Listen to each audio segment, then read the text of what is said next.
guys, it's Glenn from glenscarcollection.com, and Happy New Year. This is the end of the year video, December 31st, for our 5th year of our YouTube channel. So we have over 900 videos, closing in on 1,000. So what I'm going to do today, I'm going to tell you the 5 best cars that I got to drive in 2021. What I'll do is I'll just give you a quick summary of the year, what I bought this year, what cars I reviewed, and what are my top 5. And at the end of the video, I'll tell you the one car, if I could take one car home that I drove this year, what year it would be. All right, so we did about 140 videos. That's a lot of work, figuring 8 hours editing each video. For 2021, probably about 60 or 70 different cars. So I can't pick in this 2021 best of, the 5 best of cars I already reviewed. So this year, just to give you a quick summary, in February I bought the S2000, the Rio Yellow Pearl, Rio, R-I-O, not real, Yellow Pearl 2004 S2000, so the first of the AP2. That's my 3rd S2000. I've owned 3 AP2s, 2 04s and an 06. The 06 was red, new formula red, and the first S2000 I ever owned was also an AP2 in 04 Sebring Silver. So I have another S2000, made the mistake selling the other 2 because people made great offers on them.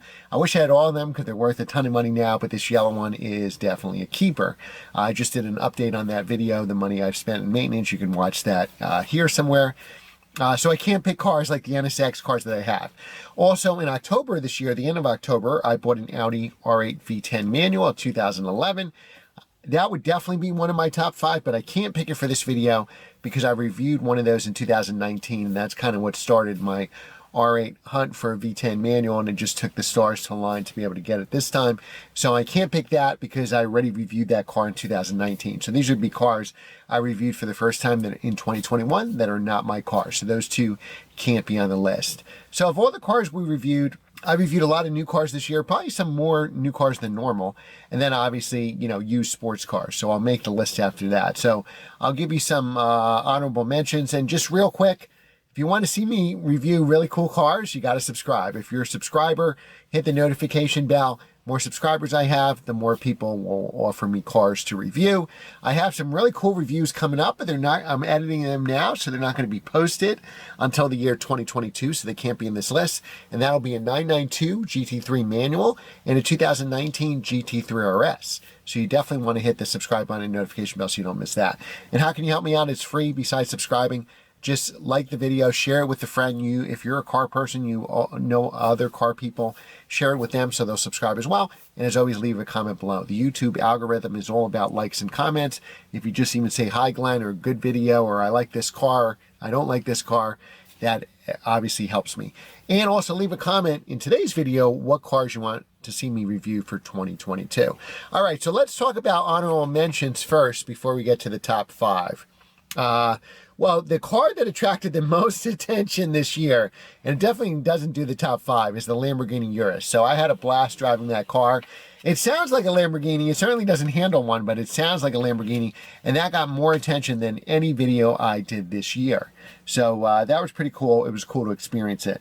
And I would say the second most that got the most attention of all the cars I drove this year, believe it or not, was probably that yellow Z06 convertible. Maybe it was the yellow car, but it was a gorgeous car and convertible. It was a stick shift. That got a ton of attention too.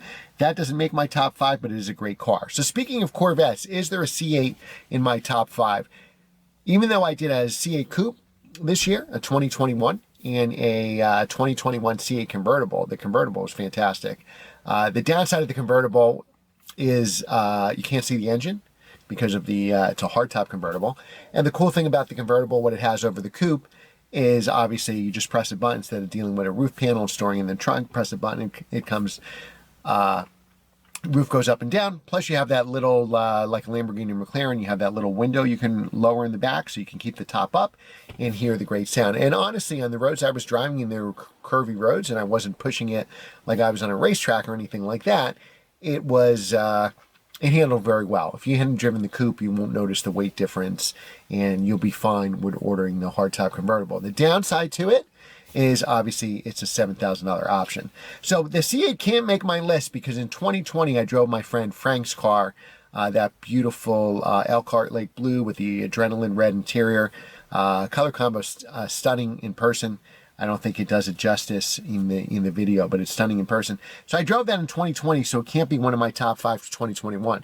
If I was making a top 5 for 2020, yes, the C8 Corvette would be in there. Because when you could, I don't know about paying $100,000 for one, but if you can pay 75 or under, I would say I would definitely choose a C8. I don't know if that's still possible in the market, but it will be when they start making the Z06 next summer.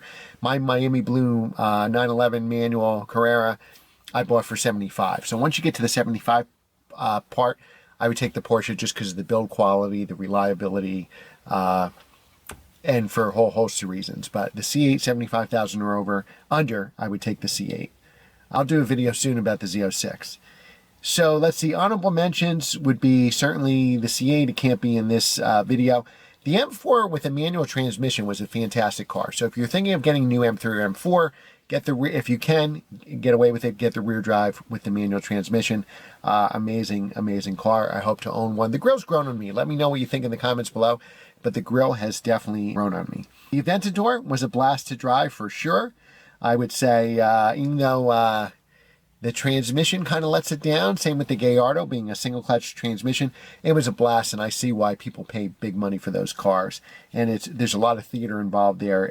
It is pretty amazing. Another car that I actually thought was better, and I drove them back to back than the M4 manual, was the CT4V Cadillac Blackwing with a manual transmission. Now, I didn't drive the 5 with the 8-cylinder, so I drove the turbocharged 6-cylinder. It was a blast to drive, and honestly, the manual transmission felt better, the clutch felt better, so that's a fantastic car as well. Well, let's get to the top 5.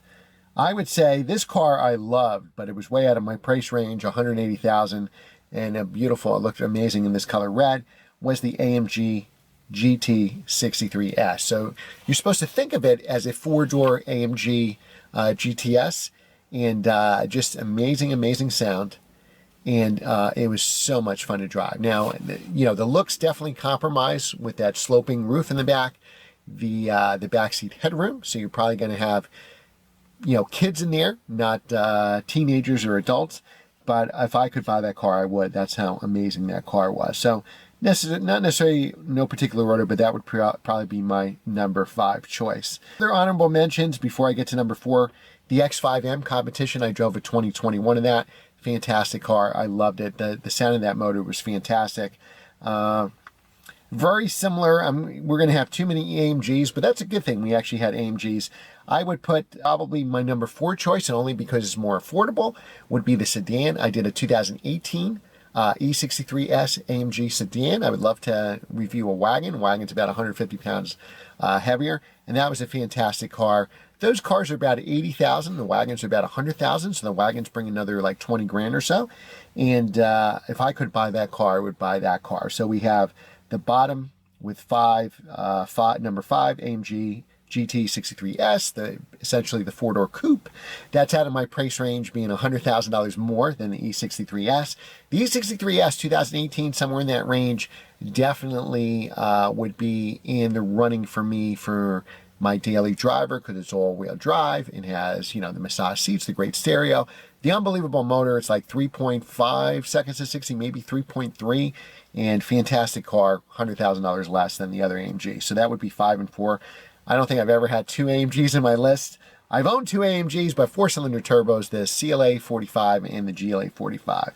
Next on the list, number 3, not necessarily in a particular order, was the current generation Audi R8 Spider. Now, I believe this car was a 2018. I said in the video that this Arrow Blue was amazing.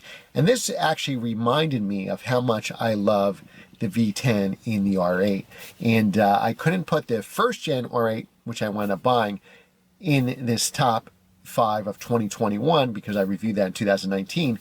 But this was the first time I drove a new R8. And the convertibles, the Spiders, aren't even available in the Plus model. So it doesn't have the 602 horsepower. It's got the 500-something horsepower. And if I could have bought that car, I think that car was for sale for $135. And that's what it was worth in the spring, you know, when I did that video, probably in March or April or something like that. Now that same car is probably 165, 170 in today's crazy market, especially they're not going to be making V10s and the R8, I think the last year, and this could change, would be 2023, and who knows, maybe they'll change it to a hybrid, so it won't be a pure V10. But with the dual clutch transmission and taking that roof down in that color, I would have bought that car right then and there. I was waiting for some real estate deals to close, and my paychecks were about 18 months behind because of everything that was going on. So, oh wow, I missed that boat on that. So that would be probably number 3 for me. Next would be the 992 Turbo. So it wasn't even a Turbo S, but in the springtime I drove a 992 Turbo. So whatever it was, a 2021, I guess it was. Base price on that car is $175. This was totally loaded up at 230,000, I believe was the sticker, and it drove amazing. I never, I'm a stick shift manual guy all the way, and that PDK was telepathic, and I think that car is about 2.3 seconds to 60, 2.4, and the Turbo S is a tenth better than that, and that was the fastest car I ever drove. It was really, really amazing. Other honorable mentions, the Amg GTS, I drove my friend's 2016. That was an amazing car. Lotus Evora GT, that was a fantastic car. When you press that sport button with the sport exhaust, it was phenomenal. And another one that I have to pick, I think, is the 720S Spider. I love McLarens, even though I don't own one anymore. Some things aren't great about them. Mine had a lot of electrical problems. They have depreciation, but if you can afford, I think the 720S is probably the best car on the planet. And I think if my car was a Spider, even though I prefer coupes, I think just that experience with the roof down probably would have kept my car a little longer. They don't sound fantastic. This is not an R8 with a high revving V10. It's not an Aventador with a high revving V12. But I still would definitely put, if I won Powerball, I would probably go there right away to buy that 720S Spider. Special thanks to all I'm going to tell you in a second what car that if I could take any car I would take home. And it wouldn't be the 720S, even though that definitely makes my top 5. Special thanks to DCH Acura in Verona, New Jersey for giving me so many cars this year. BMW Tenafly, who's been with me since the beginning. And Audi Hawthorne in Westchester, New York. Did a lot of cars with them, all 3 of these dealers this year, and love to do more. If you know a dealership that will allow me to review cars, and if you're an individual, hit me up if you have a cool car to review. So out of all these cars that I mentioned, if I could take one of them home, it would be, without a doubt, actually, I wouldn't have to think, well, close second would be that R8 convertible, but I bought an R8 V10 manual coupe, so nothing beats that. So I certainly don't need a convertible R8, even though it was a fantastic car. But if I could take a car home, like from the shoot, I'm like, I love this car, I'm taking it, it would be that 992 Turbo. It wasn't even a Turbo S, but that car impressed me so much, I still have dreams about that car. One day maybe I can have a base 992. I doubt you ever see me buy a 992 Turbo, but if I could take one car home from the shoot, that would be it. All right, I hope you have a very healthy 2022, very prosperous 2022. Thanks again for your support through these 5 years, whether you were a subscriber last year or in 2016 when the channel started. I appreciate each and every one of you. Say Happy New Year in the comments below and let me know what cars you want me to review next, and I'll try my best to make it happen. Thanks again for watching, and I will see you next time.